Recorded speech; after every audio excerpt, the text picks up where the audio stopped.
What's Good up, man? evening. What's up? How's it going, J Love? It's going great. How are you doing? Life's treating me grand, man. My friend, how you doing? Is that good? Good. It's pretty good. First of Not all, complaining. I just want to thank anyone that's been watching, liking, subscribing this. Really helps us. Usually it's been kind of dinner and a show. It's been a lot of fun, a little comedy. I know we've been breaking them up into produced segments. So I know I work with a lot of people where I live where they're not necessarily huge Purdue fans, but then vicariously through me, they pay more attention. So they watch some of that, but they like some of our story time, some of our bracket talk, some of our other things. So shout out to anyone that's friends with you or friends with me or people we know that have been watching and liking and subscribing. It really helps us, and look forward to all the positive and or negative feedback. Mainly been very positive. So just a shout out to all those people that have been watching this, and hopefully we can. I know we'll continue to give you great content, and we really appreciate all your support. Absolutely. I didn't know you had other friends. I don't. I have any. It's a ruse. It's a ruse. Yeah, I don't. I don't know if I have any other friends. Maybe that's our number one friend. Second, my third friend. Second mate. Well, Noted. Since we last spoke, a lot's happened. Let's first get to your picks. You put the ramen bowl down, which is encouraging. You know what? I'm cutting out carbs, so I just don't eat. So it's going well for me. Play right into that. Yeah, no tendies, no ramen. I just somewhere in between. Stick in a different way. With straight oxygen. High quality H2O. Absolutely. So pretty active on our Twitter /X on Saturday before a huge slate of games. It's just a cool feeling to all the games, and it's just the tip of the iceberg of what it's going to be in the coming weeks, and definitely when tournament time starts. But just that, how awesome was that on Saturday, just to wake up and be like, I like this, I don't like this, but it's still awesome. It's just a bunch of games to watch and enjoy, and as we all know, if you have some units on the game, it makes it that much more enthralling. So, do you have your picks up from Saturday, or should I go through them? Go ahead and rattle off the ones that I actually posted early on, before the games. Sure. So let me pull them up here. The pick alert on Saturday morning, we had Wisconsin 2.5. Comments, questions, concerns? So good. So I really felt like it was going to be a little bit of a get right spot for Wisconsin. They've been really struggling. They've got some pieces that are obviously very talented, a little bit different kind of team than their normal team. They've got a little bit more athleticism. Sure. I kind of wonder if that's actually messed up their historic, pedigree of AJ Stewart, very athletic person, good scorer. But it feels like, obviously he's a transfer player, so I don't really know. There's something amiss with the team. Clearly, I think they're 2-7 in their last 9 games. So obviously, but I just figured Illinois hasn't been quite as good on the road like everybody else, namely anyway. Mm-hmm. And I just figured it's a spot for them where they're going on the road.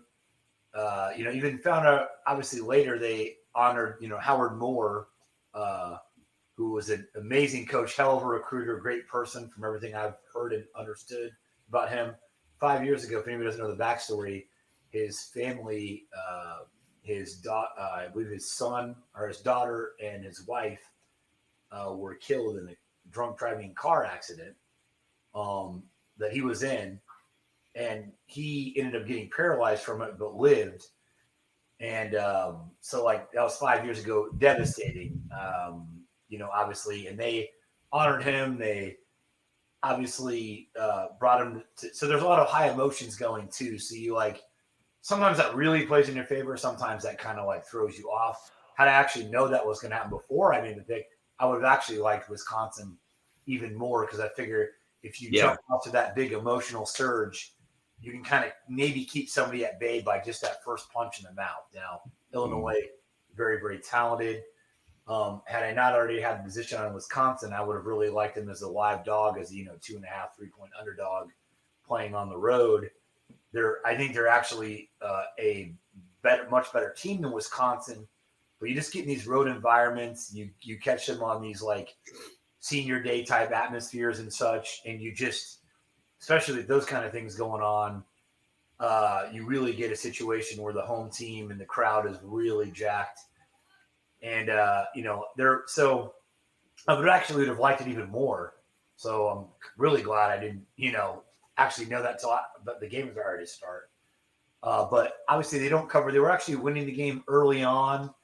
Kind of went back and forth. Illinois would go on a spurt where they'd go up like 5-6 points, maybe even 8.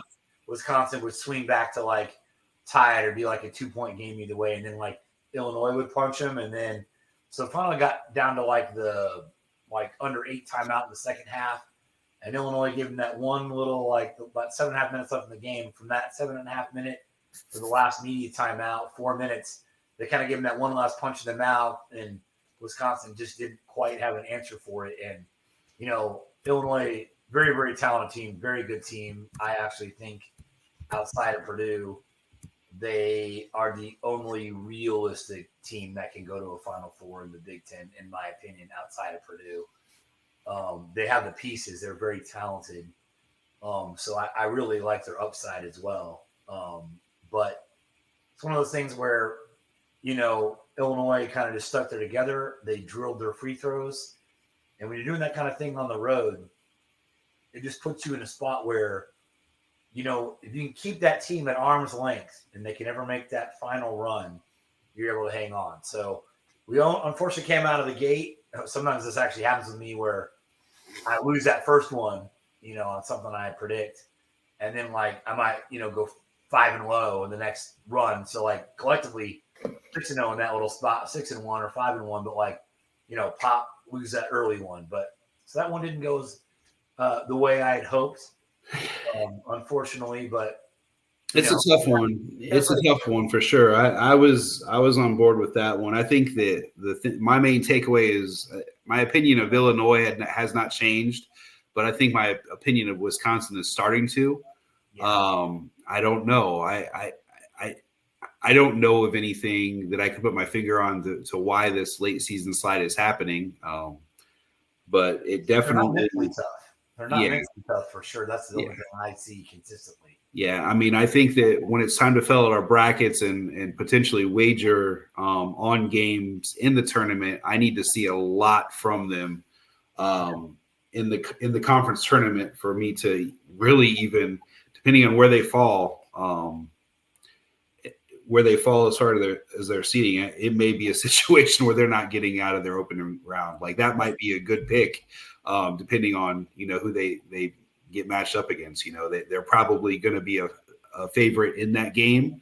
It may be right now. Yeah, they keep on. Yeah, on Sunday they go to Mackey Arena. They're not winning that one. No. If you're looking for a get right game, that's probably not going to happen. You're gonna want to look. I actually say, and moral victories. I agree with you to that point. And the funny thing about the NCAA tournament is, I will tell you, and we have no idea because we know it's all about matchups. Obviously, everybody knows that. But when someone is just left for dead in the tournament, and everybody loves that sleeper, everybody's on board. That public, oh my gosh, they're gonna, they're in a great spot type team that they play. Sometimes you get the exact opposite where everybody thinks that Wisconsin's in the trash in this game, and then they win one because they were told they're in the trash, and they take it personal, and all of a sudden you get the Wisconsin team that was playing the first 3 months of the season and not so much the last one. But once again, I don't think right now they've already fallen to a 6. I think they'll end up being a 7, and it's not off the table that they're an 8-9. So it's if they say it a 7, I don't know. Clearly a 10 seed could beat them, but it's at the same time, if they got some confidence from that win and they're playing a 2 seed, Yeah. That's just that's it's a tournament. Yeah. That's why it's madness. But, just make notes, my friends. Yeah. Make notes. But right now, I would say they're a super fade team. If you're just on on paper. Yeah, agree. We go to Texas. Texas -9.5. What did they do? It looks like they had Oklahoma State lost 81. I'm sorry, they won 81-65. Yeah. Thoughts? They won that pretty well. That's a nice win. Yeah, that's a huge win. Texas is really coming on. Actually, if they stay in the 8 seed area, they're going to be a nightmare, probably for someone that's a 1 seed. I mean, anybody in the 8-9 game historically always, not always, but typically gives somebody in the 1 seed line a pretty tough game. They've got some very good players there. The problem for them is I think that this particular season, that who ends up being the number 1 seeds are very damn good. I think there's actually quite a bit of separation, certainly with the first 3 number 1 seeds, Purdue, Houston, UConn. Yeah. I think if the 4th one is Tennessee, but even if the 5th one is Arizona, I think there's actually a pretty clear separation as those being the 5 best teams in the country. You drop to North, you get to other ones. There's some very good teams there on the 2 or 3 and even 4 seed line. But after watching a lot of these teams play, it's I think those 5 teams can win a few different ways. They can slow the game down and beat you. They can really score a lot of points. They can get after you defensively. Yeah. There's some of those teams have excellent. Really all of them have some excellent athleticism, whether it be here and there. But it's almost like all those teams I feel like can get to that second gear of offense, but then also get stops. And you have to be able to do that. It's as great as we're going off a tangent here, but as great as Kentucky and Alabama, sometimes even Auburn have looked offensively at times.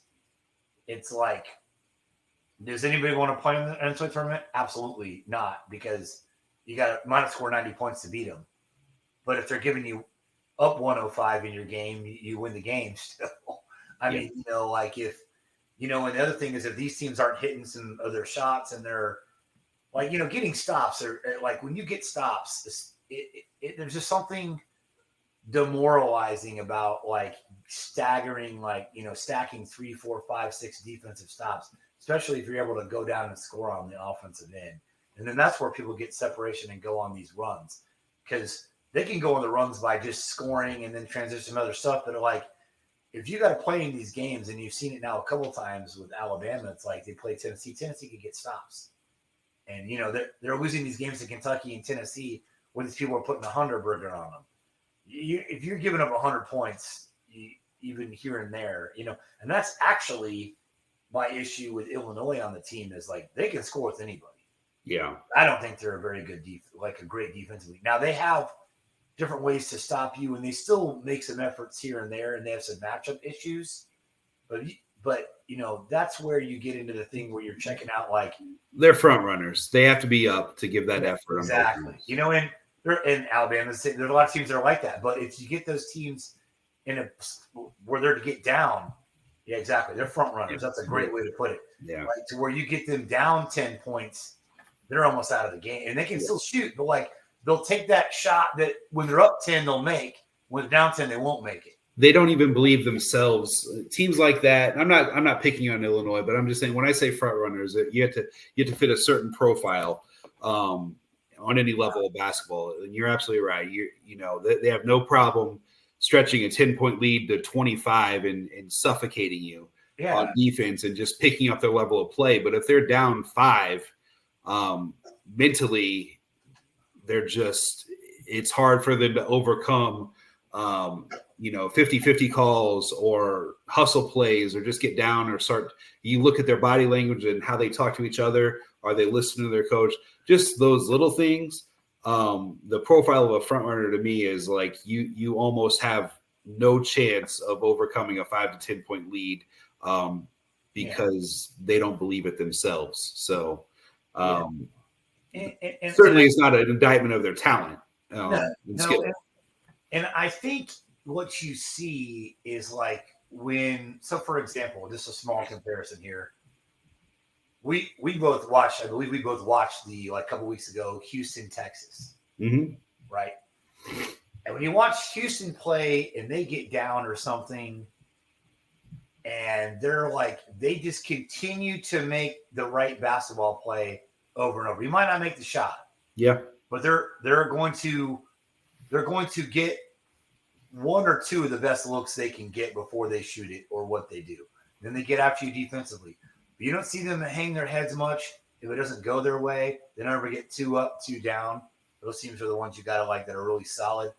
They also just kind of stick together defensively, But you watch them play, like you don't see them like sitting there and complaining and about the refs calls and whatever else. No. But to be honest, when you watch like Illinois play, you see like every time it was like clear foul, like they're complaining about it, like it's like, how is that a foul? And like if you want to watch teams that are like they've got some issues, it's like they're sitting there and they're worried about foul 2 plays ago. If you worry about something's happened to you, you got to have a very short memory playing basketball, doing anything, like playing anything competitively. You got to have a very, very short memory. And Matt Painter is excellent at like not getting too high or getting too low. So sometimes you don't see him usually go off the handle on a play on a ref because he knows it's a futile effort. But you watch Coleman Hawkins play, man, you see like him like completely clobber somebody, and then he's like, how did you call that? I'm like, because it's a foul. Like, and he's a very good player, but like you see some of these people that have, players on certain teams and they're sitting there and they're still complaining about, like they all look like they have to take a crap, like they've got gas pains. Like, no, it's a foul. Like, I mean, how can you be so surprised? And I think that's kind of written in the DNA of like winning teams don't. That's one thing actually I really noticed about Houston.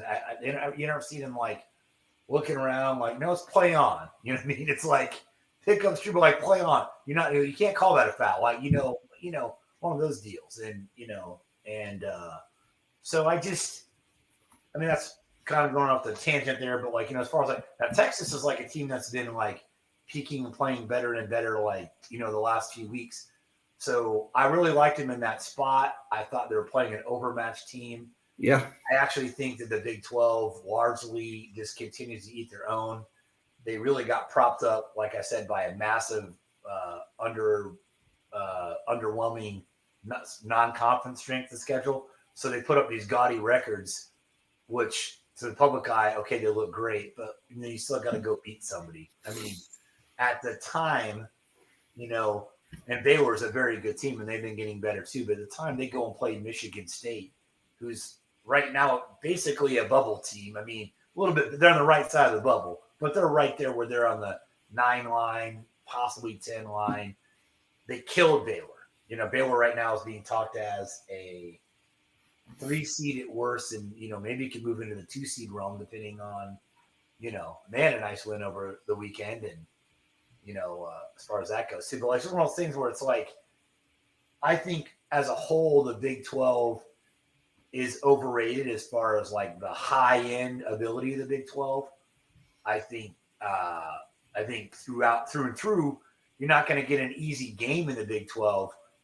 But how many of those teams are, I think it's a lot like, honestly, a couple of years ago in the Big 10 or even recent last few years, it's like, how many of those teams are going to advance in the Big 12? Because I feel like they got inflated numbers and then, before the season started, before the regular season started. And now, like, every time you play, it's a really great win. But at the end of the day, it's like, I think they're beating up on really good teams and not like a lot of great teams. Yeah. So, but that being said, if you compare, Texas and their win to their competition in that game, I think that they're going different directions. I think this is winning time for the teams that are very good. So it's a great time to take a team like Texas in that spot. And I've liked Texas's pieces. Yeah. So I think that as far as if you're just looking at the most talented teams in that conference and maybe teams that could give Houston a problem in their conference tournament. And, I think Texas is on that short list of teams in the Big 12. Yeah. Um, they're not a great shooting team. No, but so that's their ceiling is lower. Yeah. But on a one-off situation. Yeah. I think that they have some length. They have some, they have their leading scorers are seniors and juniors. I mean, it's, they have a veteran team, so they're intriguing. Adam's a good player, man. He's that transfer from Oral Roberts that went to the team. And I know they've had some injury issues too. And I think they're playing better at the right time. But I think you get, and they are athletic, and I think they're actually. And I think they have Baylor tonight, which will be a good game. So that'll be interesting. Is that at Baylor? I believe it's at Baylor. Yeah. So that right there will tell you a lot about for sure.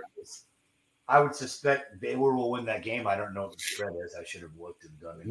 I could look it up. Why don't we do this? Why don't we look at so we had Minnesota -6.5 was your next pick. Yeah. So if anyone, probably most people didn't watch it. It probably was on Scott Van Pelt's Bad Beats, or maybe he does that. Should have been. What?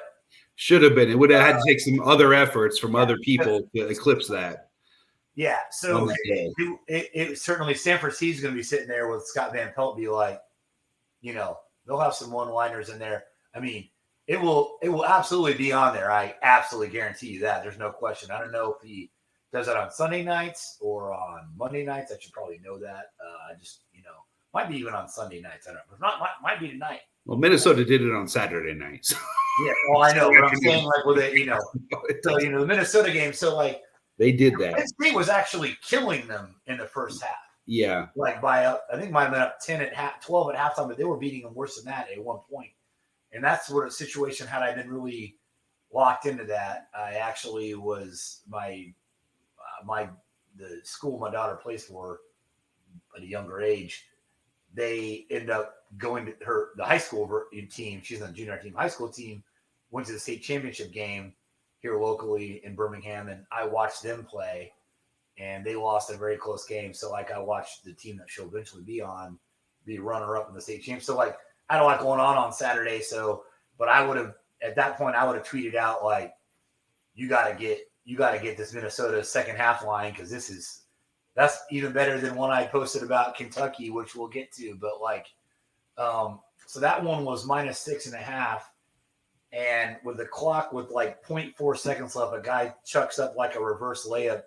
They win the game only by 5 rather than 7, which would have been a tight cover. But they were coming all the way back to make that run, and you would have still got that cover, and felt good about it the whole time, because Minnesota has been a covering machine. This adds up. Yeah.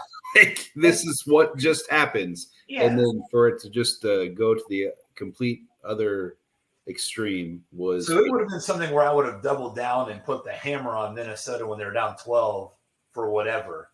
Because they're going to, even at that point, if they're -7 or 8 or 9 or 10, all you're basically asking them to do is even if it's -12, you're asking them to win a game that they were favored to win by 7.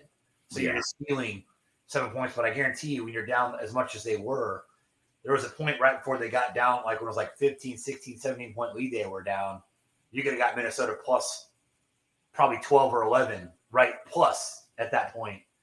Interesting. I would have taken them on the line just to win at that point, because I knew they'd come back and win. It's just and I wasn't watching the game, but I guarantee you I could have watched that moment where it was they got it 12 at halftime. And even that right there, coming from 18, the momentum's all in your favor going into the second half, because now you're Penn State's oh, crap.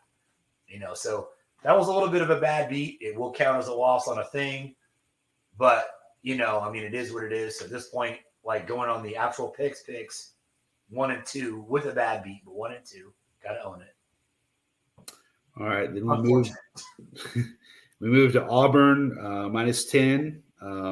They had Mississippi State Saturday. They ended up beating Mississippi State 78-63. Thoughts? I actually didn't get to watch that game. They knew they were playing at home.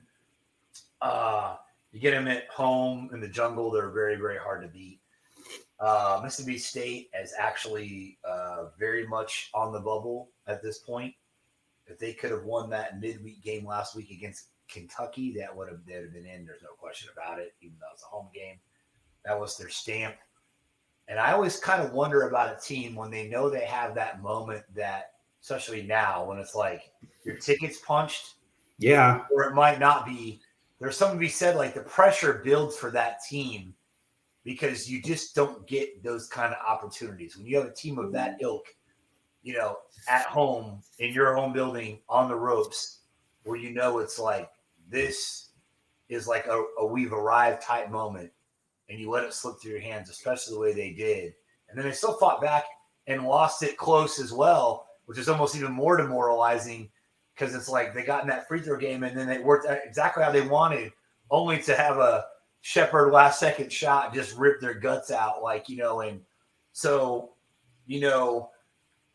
I personally think that they're a lot more on the bubble than people think. I mean, I think right now they're a 10 seed. But you start getting into once you're a little 10 seed and you're in a major conference, there are no more you have to, not only do you not have to you almost have to beat somebody good depending on who else wins their games. You cannot have any game that you shouldn't win. Yeah. And if you're a 10 seed, you're going to be in some games clearly with teams that what I'm saying? You can't go on, you can't go to at Vanderbilt and lose because now you're out the bubble, you're outside looking in to where now you have to get that Auburn. And there's a lot of really good teams in the SEC, so you're going to get a chance to maybe get a good win, but it's now sort of I don't know what their schedule is the next two games, but if you have to go at Florida next game, you're not going to probably win. I mean, you can look it up right now, but I'm just saying going off of that, Auburn was in a very good spot. They're a very good team. They're much, much better at home. They still don't have a whole lot of quad one wins, but they're well coached and they've got some pieces. I know they did sustain an injury from one of their players. That's a pretty good player, but So they have Texas A&M on Wednesday at Auburn or at Texas A&M. Yeah, so that's a very tricky game because even though Texas A&M was they're hot, cold, and they're not going to be in the tournament. Yeah, no. Right now, they played themselves out of it, but that doesn't mean they can't run your tournament. Yeah, exactly. And then they finish up against South Carolina on the 9th. So and it's at home. It is at home. So so for their sake, if they go lose at Texas A&M, that just knocks them further off the bubble. Yeah, on the bubble, and then it's you get South Carolina at home, and all that does is kind of bring you back to where you were. But if you lose them both, you're definitely on the outside looking in, having to almost beat a Tennessee, Alabama, Kentucky type team to get back in the field. You're almost at a point where you have to beat someone they think is the creme de la creme. Yeah, you almost have to beat a Tennessee or a Kentucky or Alabama. You have to beat somebody right up there to probably to. So they're certainly playing with fire, and I think at this point, right now they're not, but they're on the cusp of being in the play-in game. And mind you, that's in situations where there's no surprise bid steals or something like that, because that's where those auto bids, unfortunately they're in, right? So it's it doesn't matter about the resume; it doesn't make any difference. So really liked Auburn in that spot. I can't say it's not necessarily two teams going the opposite direction, but I just think that the potential for Auburn, especially at home, good spot for them to cover that spread. And, I know it kind of got sort of dicey at a point, but fairly easy cover by 5 points if you take it -10. I mean, as far as point spreads go, they covered at the end of the game. Sure. I'm going to save Purdue for last so we can get into our preview. But next we had Washington State -6.5. They played UCLA. They ended up winning 77-65. Yeah, and they were actually down in that game early too. Yeah. The live odds came out when I hammered the hell out of them. Yeah. Like they were down and they came back, but like there's two different teams going opposite direction. I honestly think that Mick Cronin will be head coach somewhere else next year. I think he'll either get offered like Ohio State or maybe he's gonna maybe I don't know. I think I don't want to see he's outstayed his welcome because he's had a pretty good run there, but like there's something clearly amiss. Yeah. Maybe I don't know. Maybe he'll stay there, but I feel like it's one of those things where it hasn't really gone well, and sometimes those people go and do a fresh start. Like I don't know. I have no inside information on that. He does not seem to be very happy right now. Yeah. Outside of just watching his interviews, and he's very snark. It's just like one of those things where I don't think he's very happy. So that just gives me pause, being like, well, he might not be there next year. And they might not let him go. I don't think that's going to happen. No, I don't think that's going to be like, it's not going to be like that deal. Like he's done too much there, but it might be like, hey, if someone wants this and a little bit less pressure possibly, or a better. You'll see a ton of opportunities to make him much happier. Yeah, exactly. Between now and the end of the season. Absolutely. So then we go back to the SEC. What were you saying? I'm sorry. So they ended up covering that spread. They did, yeah. That was that spread was 6.5, and that was an easy win for them by the end of the game. So what does that put me as the one minus the Purdue one? I'll get back to you. Let me finish. Let me finish out the last two before we get to Purdue. Sure. So we go back to the SEC. You had Alabama minus 3.5. They played arguably one of the hottest teams in the nation in Tennessee. Yes. And the Blues in 81-74. What are your thoughts? Well, I was not surprised that like Tennessee could go there and win because I think they are a better team. And I think they're just actually showing their pedigree, their championship level pedigree at this point now. But Alabama had not lost at home. They're excellent shooting teams. They're even better at home. I've watched them play a handful of games, obviously on TV specifically at home. I mean, several of their games overall, but a good handful at home where I've seen them be shook a little bit. I mean, I actually watched the very first game of the season where they were playing Indiana State, and that's without Indiana State's best players. Indiana State was beating them the whole game. And then they put that push on them about the 8, 10, 7-minute mark, maybe of the second of like what led to the game. And they just got rolling, and you just get that crowd rolling, and you start hitting those threes. And I mean, there's obviously people love like incredible dunks and those kind of things, or fast break points or whatever. But when you start hitting threes like Alabama's capable at home, you just like the crowd, the fervor in your home crowd just goes nuts because like it's just such a quick like strike punch of like added momentum, like when you start doing it like three at a time, like, and I've seen them many times go on a stretch of like in a 2-minute stretch, like, I mean, 12-2 run. And those are, you like if you're doing those kind of runs in less than 4-minute segments, like between media timeouts, this is devastating to a road opponent because it's like, it gets away from you before you have a chance to even like really stop the momentum, like of any kind, and it's just, they've never seen a bad shot there. So they'll let it rip, and I also think it's a very good, Sears is one of the best point guards in the country, as recently announced on the Bob Cousy Final 5 list, which he was left off of in the top 10 list. Crazy. It's so what, and anyone that's played Purdue will certainly tell you that. But going back to so Mark Sears was left off that list too. Mm-hmm. And I bet they told him the same thing. And the funny thing is, during college game day, he was like, well, I just played with a chip on my shoulder. And you could first-hand account say that Smith does the same thing. Yeah. He'll tell you that so you have two people and those are when you're point guard, and I mean, I think, Jamal Sheet as well. All those guys were they play with especially Braden and Sears, they play with a chip on their shoulder. where it's like no one thinks we're as good as we are, and we'll show you. And that, you know what I mean? Like that, I mean, that's how I played. I'm nowhere near as good, was anywhere near as good as the people, but like I played like to the level of my competition with that same mindset. And how many we're playing at pickup games, like just take over a game, dude.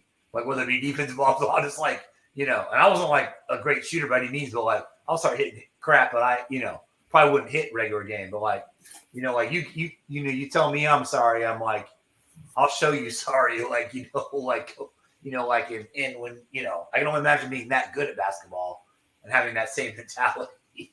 Like I actually unrelated, but I saw his YouTube clip where like it's Kobe Bryant's playing like the Spanish team, you know, national team or something like that, and the guy was talking trash to him, and in Spanish he starts talking like, you know, I'll show you, and then he takes it and then like just, you know, throttles down like a full court dunk on him, whatever, because the guy was like talking trash to him at the free throw line, and I was just like, I just felt like that was kind of like a bad, you know, like you don't want to like, there's no reason to like poke the bear, you know what I mean? Like it's just stupid, like.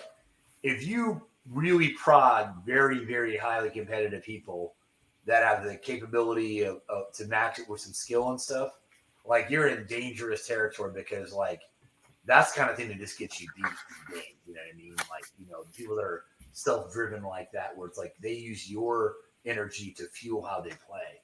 And I know I was wired like that. I can only imagine if Smith and Sears and some of these other people were wired like that, the product you get is exactly what you saw.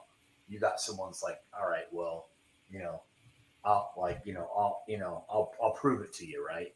But anyways, uh, going back to whatever spot we were on the picks, sorry.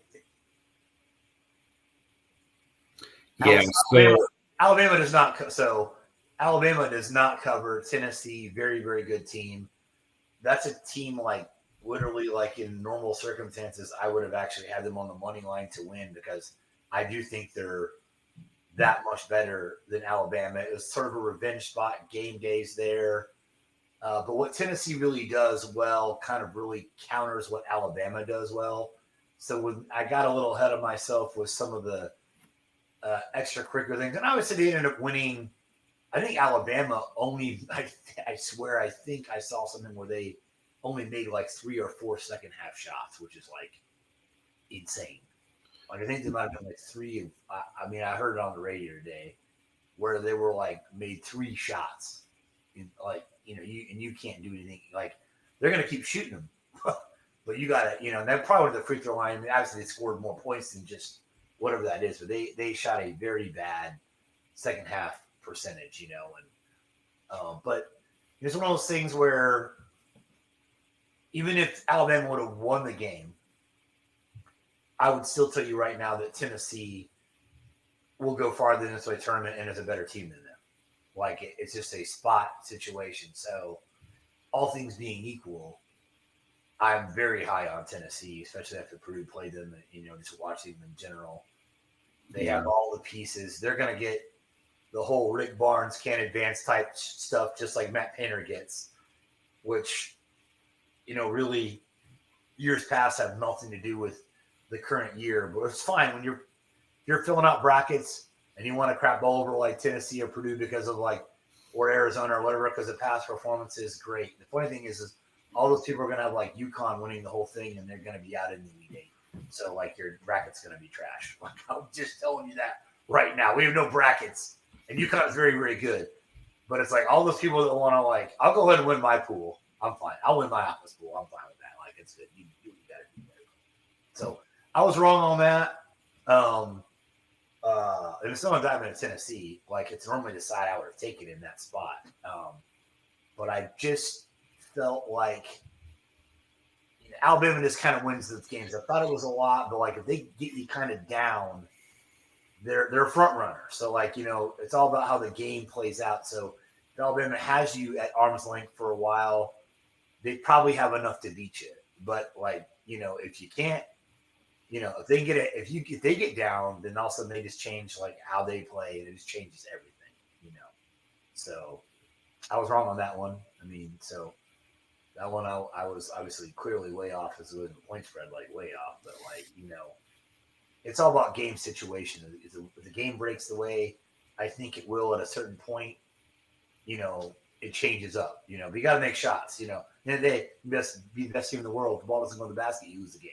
Yeah. It's pretty cut. Last one before we get to Purdue, we had St. Mary's, Gonzaga. St. Mary's 2.5. Yeah, so this is a team we're both very high on. I was playing at shocked at home. this. Gonzaga's been playing quite a bit better. I think it's once again an example of a team that like people will a little bit leave for dead. They've actually been playing much better the second half of the season. They have a center. I think his name is like Ike. He's done. Yeah, Graham Ike. Yeah, he's really come on the second half of the year. Nimhart, they've got players that are very well coached. Right now, they're going to be a pretty scary. I don't like. Well, so right now, has them as this people have them as like a. I don't know, 5 or 6. I don't know if that's accurate. 5 or 6. I guess they're pretty far up there. Do you have like a current? What I'm looking at right now was like done today, like as far as like a matrix. Has Gonzaga as a 5? I didn't think it was that high for them. The matrix you sent me a little earlier. What does that have them at? I didn't even show you that. I'm not looking at that. I'm looking at. One second. What seed list does that have Gonzaga at?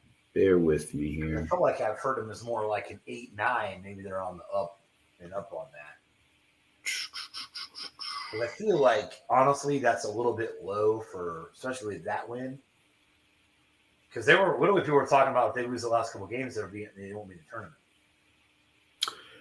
This matrix you sent me a little earlier today has them on the 6 line. Yeah, exactly. So they've obviously that was a big win for them as far as like. Yeah. First of all, I don't think they're on the bubble anymore. No. Looking at this, I'm like, I don't see how they could possibly go from a 5 seed to being out of the tournament and with 2 games to play. Like just like you'd have to lose. Quite the swing. I mean, if you take this as gospel, this has St. Mary's down to the 8 line. So right now they're like 8-9 line. I think they were trending towards a 7. Yeah, won that game. They probably are. It seems to me that Gonzaga and St. Mary's has flipped. Well, and I think you are onto something as far as like what they can do in the tournament. I mean, I don't know.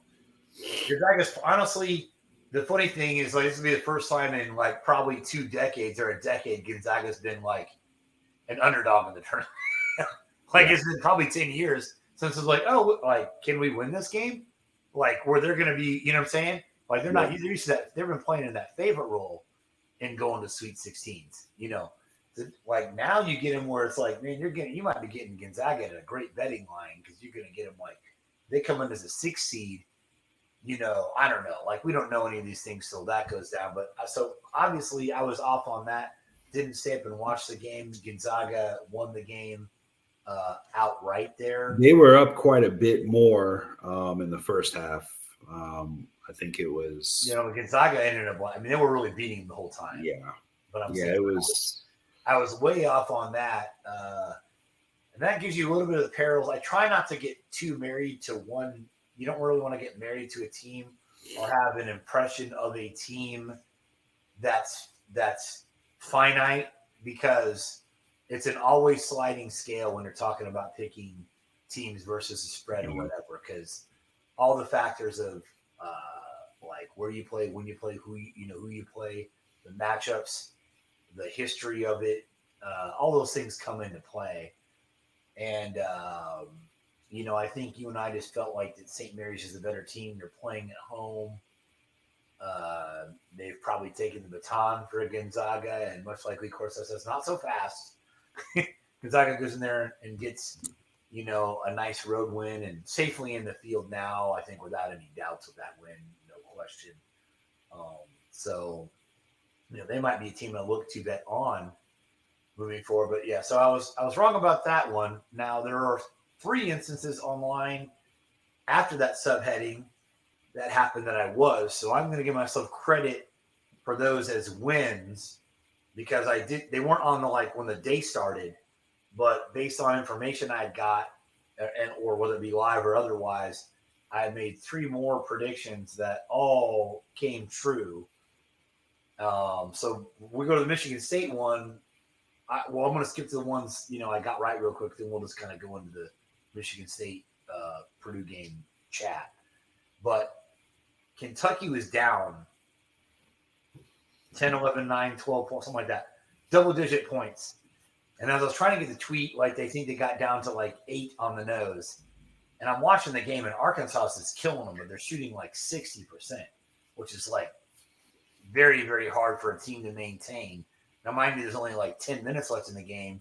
So they've done it for 3/4 of the game. They maintained that percentage but they shot like 50 something in the first half, and it was up to 60 for the game in the second half. So they're actually shooting better. So it's almost like that just can't continue. So like with that, to my knowledge, and I was watching some of that game, and I'm watching them play, and like Kentucky was like, it was like Arkansas would like make a tough shot, and Kentucky would be like just right there, or they'd get it or they would miss one that they should make.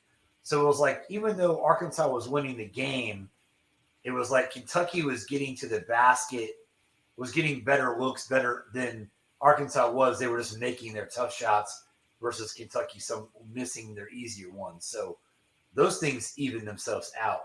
And those are great spots to bet on a team, especially a team that's down, that's a home team that has the ability level and athleticism of Kentucky, because it's like you've got a team that's a definite tournament team, a Final Four threat and beyond from a talent standpoint in Kentucky, playing a team that like has talent, has some pieces, but they don't have any winning pedigree this season. Yeah. It's been like, so like with teams like that like they couldn't be playing any better. It doesn't take much to jostle them out of into an emotional state that puts them to be like where they've been all season long. Because those people don't believe in each other. Like you can, if it's going well, it's going well. But like as soon as that doubt creeps up, or like the belief that you're not going to win that game starts dwindling, that affects you on every facet of the game. And I was like, there's that moment, snap, like boom. I was like, Kentucky's winning this game. So like if you're watching a normal game and I see a team that's been dominated for 3/4 of the game and they're down double digits, so I called the live odds. I should have said bet of the season, but I was like, bet of the day right now, Kentucky right now is going to win this game. And they didn't win the game going away at that point. Like, I don't know what kind of run it finished on, but they won the game by like, I think damn near double digits. At the time I started to tweet, they're down 10 points or 8 points. Yeah, I think they might have gotten it by 10, but so that point, like, if you took the over, yeah. Well, you take any Kentucky over game, you're in a good place because they don't play a liquid defense. No, but yeah, well, clearly Arkansas didn't for quite a while there either. So I think they don't either. I mean, that doesn't seem to be outside of Tennessee. Doesn't seem to be an SEC staple. Possibly Mississippi State plays a little bit of defense. I don't know. But either way, it's like it's just one of those things where it's like if I put something out there like that, especially when we do any of our things, and I say it's basically Lock City, that those are done deals literally every single time, And so I understand. I'm counting that towards my picks. It wasn't under my official picks, but like, well, I'm telling you, tweeting that out, bet that bet, done deal, more or less what I did. I also, a lot of people were really on Marquette, and then I found out that Marquette was going to be missing Kolek for probably the next game. For the next couple games. And then like Iguodala was like, he's a huge piece of that team, and he was out with an illness. So honestly, the fact that Marquette kept it that close without those people is like really something. I mean, to be honest with you, like that should tell you like how good Marquette is coached, how well they're coached, how they are also threw that nugget. I was like, right now, once you find that out, there's gonna be like a 5-minute window where they shut that down or the line moves up and you got to pay a couple more points for it. I'm like, tweeted that bad boy. I was like, you better get this thing right now before the word is out, which takes like 2 minutes, 3 minutes, 5 minutes Vegas time, quick. And I was like, you get that one out there, that's the cover, and they covered that game. Now they did actually have to get some work to cover it. They ended up covering by a handful of points, but at the 4-minute mark, it was like a 2-point game. So, I'll take that as a win on the positive side as opposed to like the bad beat on the Minnesota. Like sometimes it just breaks your way.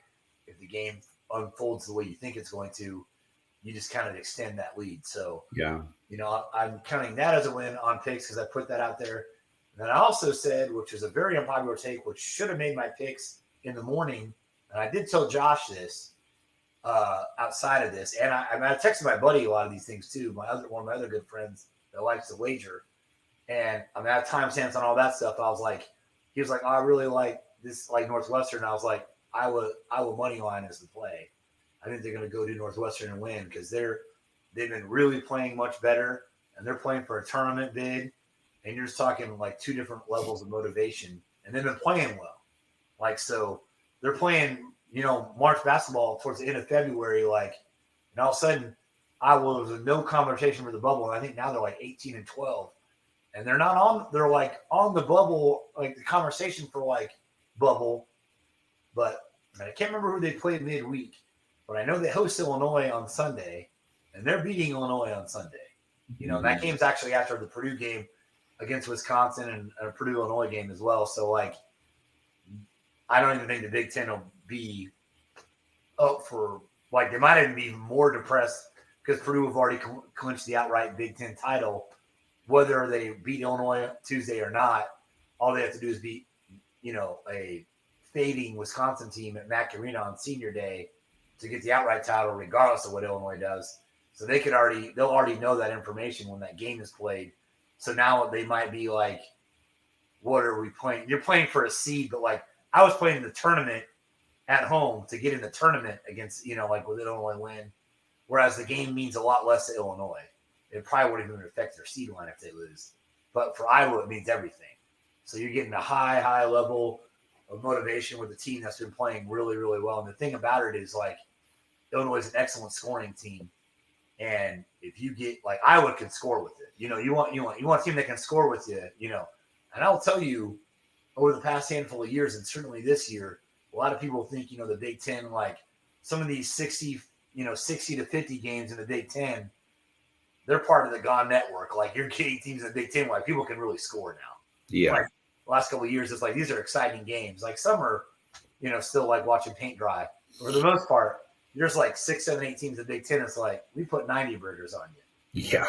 And Iowa, Illinois, I don't know what the over-under is, but it's going to be high, and they'll probably hit that bad boy too. So throw that in as like a free 2-game ahead pick.